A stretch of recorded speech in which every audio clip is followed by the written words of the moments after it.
Ce monsieur est le capitaine Chouchen. C'est la dernière preuve vivante que le GIA est une pure invention des services secrets, puisqu'on lui a donné l'ordre d'aller seconder Jamal Zitouni en 95. Soldat d'élite, instructeur des forces spéciales de l'armée, le capitaine Chouchen fut longtemps un officier modèle.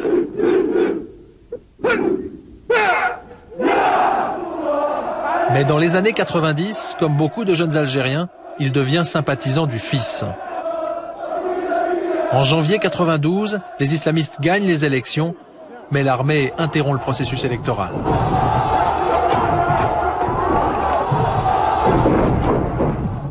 Choqué par le coup d'État, le capitaine Chouchen refuse de tirer sur la foule. Il est jeté en prison. 3 ans plus tard, la direction de l'armée vient le chercher dans sa cellule et lui propose une mission très spéciale.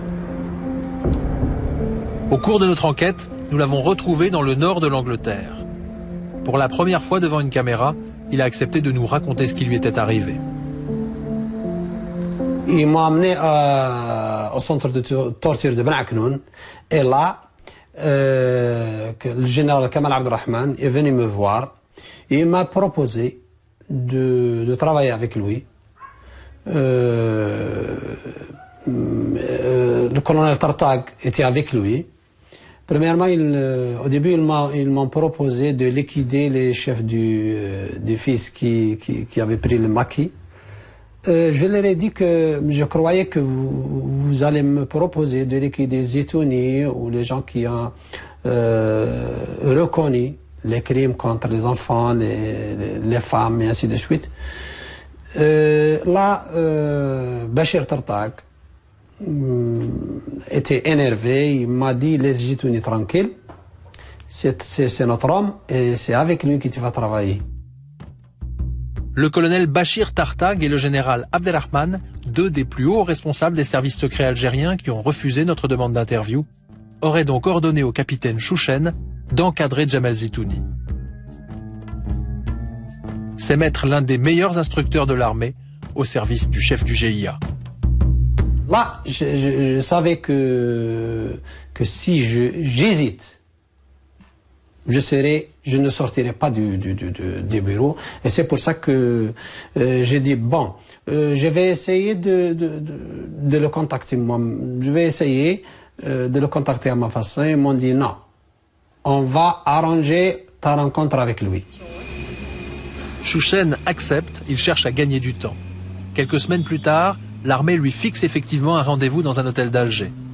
Il se rend sur place, aperçoit l'émissaire de Zitouni, puis s'éclipse et parvient finalement à rallier l'Angleterre. 6 ans d'exil.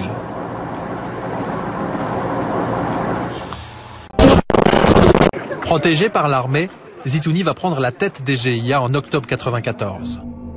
Pour cet ancien numéro 2 de l'ambassade d'Algérie en Libye, les services secrets algériens ont réussi ce jour-là un coup de maître. Avant Zitouni, c'était l'infiltration. À partir de l'arrivée de Zitouni, c'est la même mise totale des généraux sur les GIA. À partir de cette date, le GIA, qui est censé combattre le régime, retourne sa violence contre la population.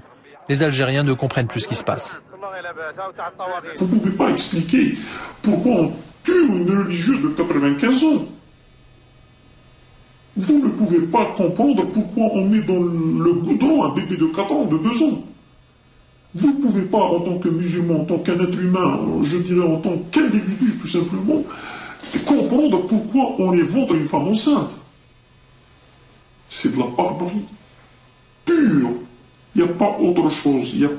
C'est pour frapper l'imaginaire. C'est pas autre chose. Donc il y avait une stratégie. Il fallait les gens les frapper dans leurs émotions, il fallait les choquer. Vous voulez le fils, voilà ce qu'ils sont en train de faire. Hein? L'effet escompté, c'était que la population divorce totalement avec l'idéologie islamiste. Bakayoko à la 42e minute, alors qu'on voit du beau monde dans le public. Gérard Depardieu qui est venu, ainsi que Catherine Deneuve, sous les yeux du président Bouteflika, qui recevra à la fin de la rencontre la délégation marseillaise, ainsi que toute la presse régionale et nationale. Attention à cette première occasion pour... Le soir du match, au lieu d'emmener Deneuve et Depardieu voir les victimes des inondations, Rafik Khalifa leur propose un dîner officiel avec le président Bouteflika. Le lendemain, nos acteurs se retrouvent à la une de la presse algérienne, un bon coup de pub pour le régime. Décryptage de l'opération par un ancien haut dirigeant algérien aujourd'hui dans l'opposition. La stratégie du régime, c'est le trompe-l'œil. C'est la gestion démoniaque des apparences. Il s'agit de montrer que l'Algérie est un pays normal où des acteurs de premier et de deuxième plan peuvent aller se promener sans risque et ainsi montrer à la fois au peuple algérien que son régime est apprécié par les grandes stars du cinéma international et montrer au peuple français que ces stars, ces acteurs, actrices peuvent aller en Algérie qui est un pays totalement fréquentable. Reste à comprendre pourquoi ces stars se sont prêtées à une telle opération de communication. Malgré plusieurs demandes, Gérard Depardieu n'a pas souhaité répondre à nos questions. Ce qu'on sait aujourd'hui, c'est qu'il s'engageait à l'époque dans un business avec Rafik Khalifa en Algérie, racheter des vignes dans l'ouest du pays. Quant à Catherine Deneuve, que faisait-elle dans cette aventure? Contactée, l'actrice française nous rappelle à Canal+. Elle affirme qu'elle s'est rendue en Algérie gratuitement par gentillesse, qu'elle a été contrainte d'assister au dîner officiel avec le président Bouteflika alors que ça n'était pas prévu et qu'elle est contrariée que sa présence ait pu être exploitée politiquement. Rafik Khalifa, lui, est content. Ce jour-là, il a réussi son coup. Les stars, ça marche. Et être fier parce que tu vois que ce peuple résiste malgré tout et tu n'as pas le choix. Tu l'aimes, Bessif.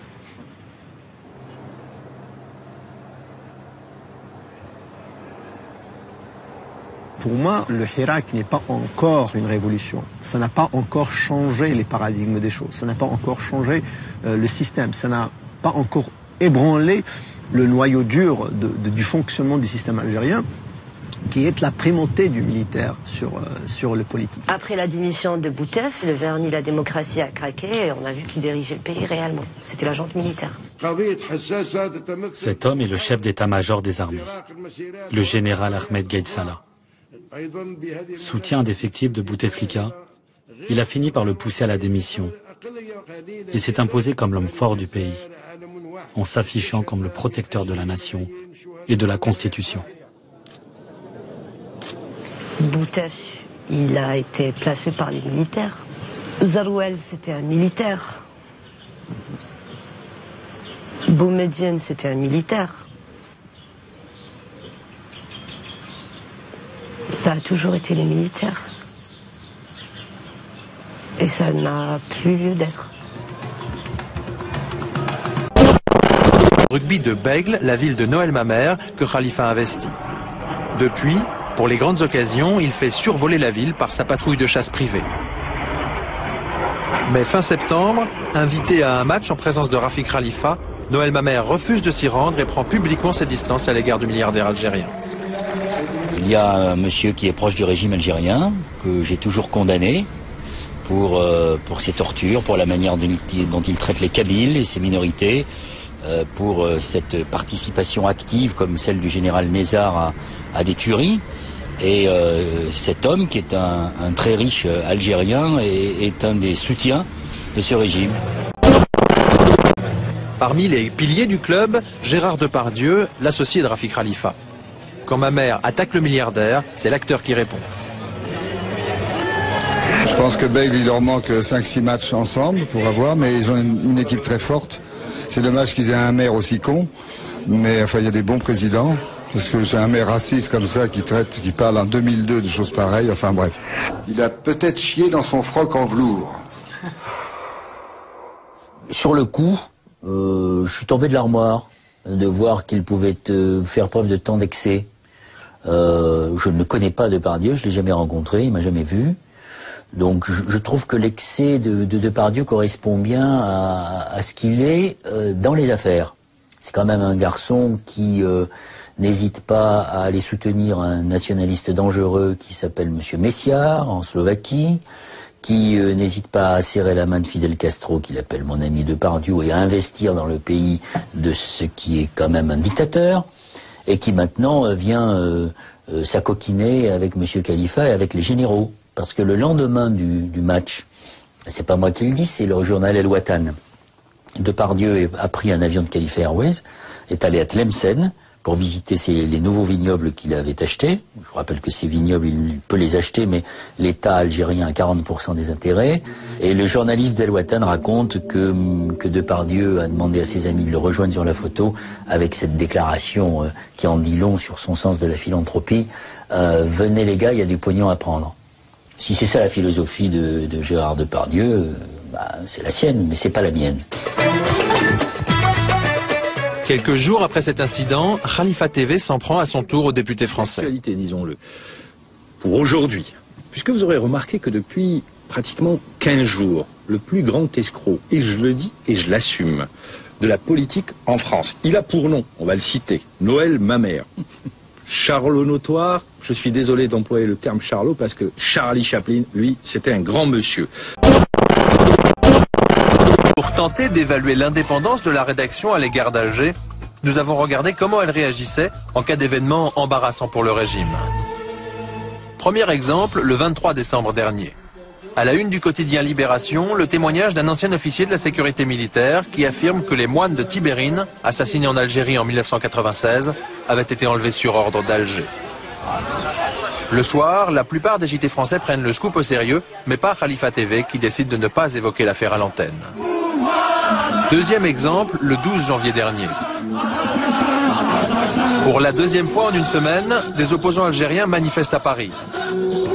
Ce qu'ils dénoncent, c'est la façon dont les manifestations kabyles sont réprimées depuis 2 ans en Algérie. Au printemps 2001, une centaine de manifestants avaient été abattus en quelques semaines par les forces de l'ordre. Sur ces images, tournées par un vidéaste amateur, les gendarmes s'en prennent aux manifestants kabyles avec l'aide de mystérieux civils. Parmi les manifestants abattus, beaucoup sont tués par des tirs tendus des gendarmes.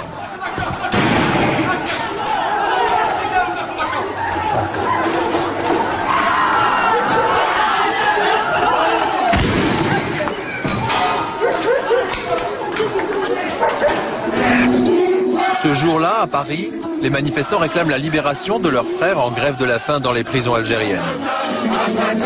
Sur la tribune, le ton est très critique envers l'année de l'Algérie en France, une opération soutenue par le groupe Khalifa.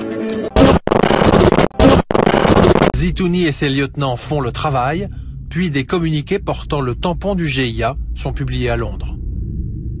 Faire un tampon avec un sigle du GIA ou l'envoyer à Al-Hayat ou à n'importe quelle agence, ça veut rien dire en fait, oui. El Hayat, le plus grand quotidien en langue arabe de Londres. Depuis 10 ans, ce journal publie régulièrement les communiqués du GIA en affirmant qu'ils émanent des islamistes. En fait, le journaliste chargé de l'Algérie les recevait par fax. Il n'a jamais pu en vérifier la provenance. À l'époque, le GIA sortait 2 ou 3 communiqués par semaine. Comment voulez-vous qu'on en vérifie l'authenticité? C'était impossible. Le général a beau mettre des proches de Bouteflika en prison, les manifestants le perçoivent comme un membre du clan du président déchu. Rien ne calme la colère populaire. Le chef d'état-major cristallise les rancœurs du peuple et incarne le visage du système algérien. Ahmed Gaïd Salah multiplie les discours en cherchant à briser la révolte. Mais comment casser cette dynamique révolutionnaire? Le pouvoir a l'idée de faire interdire lors des marches les drapeaux amazirs, l'emblème berbère que revendiquent notamment les Kabyles. Le régime espère ainsi jouer sur la corde régionaliste et diviser les Algériens. En vain.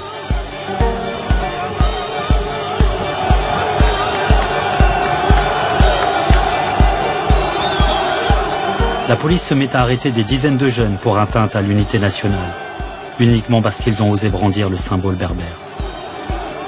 La répression s'accentue. Mais la génération Bouteflika n'a plus peur de se faire embarquer à la moindre contestation et de finir en prison.